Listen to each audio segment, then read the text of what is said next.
When George Lucas was making Star Wars, he was making the first film of its type. Now, there are sci-fi films that already existed, but nothing of the scale and the type of look that he wanted had been made before. And he went through problem after problem. It was so unusual that pretty much no one wanted to sign him. The company didn't know how to market it. He got a budget of $8 million, and when he finished the film with $8 million, it wasn't what he wanted to release. And so he asked for more money, which is for a total of $12 million, which he got. And at one point they were in Tunisia, and a storm destroyed his set, and he pretty much went through nightmare after nightmare. Now, fast forward however many years it took to make the film. It got released May 25th, 1977, and became the phenomenon. Companies didn't know how to market it, but it didn't matter because people kept telling each other that it was an amazing movie, and then people would literally line up around the block, and it was a phenomenon that hadn't been seen before.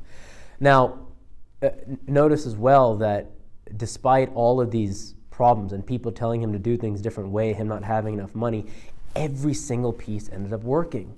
And the thing that I'm most impressed at in the entire movie is Darth Vader. If you look at the first drawings of what he was supposed to look like, he had a more diagonal face, a longer, menacing-looking nose, and it just didn't look right. But that was a conceptual drawing. When they actually created the mask and they physically made it out of plastic or something, it fit this guy's head who was the right build. And the most important thing, although every single piece of that character is essential, the most important thing was the voice. They got James Earl Jones, the initial actor who was inside the suit, wanted to play the voice, and he just didn't have it. His voice was light, it was not threatening, there was no power in it. And you end up having this completely commanding character. The actor who was inside the suit knew how to do the body language. He wasn't stiff, he wasn't always upright. He was slouched sometimes, he was moving at the fast sometimes, slow sometimes. His head was hanging or was upright based on what was appropriate to the moment. And then the voice matched exactly what needed to be done. Now that's just Darth Vader. That you have everyone, the technical crew, the sound crew. He got John Williams, who's one of the greatest composers of all time, to somehow make the music for this movie. Right? Had any piece of this thing gone wrong, or had he made it styrofoam spacesuits the way a lot of sci-fi films were back then, it wouldn't have worked.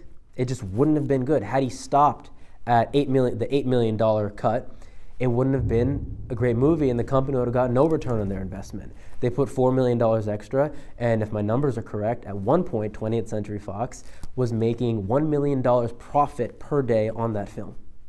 Per day.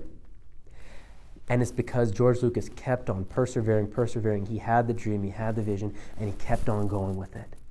And so you have one of the truly great films of film history. And they then made the second one, The Empire Strikes Back. And when they set the box office targets for this, it didn't meet the expectations. It blew through them.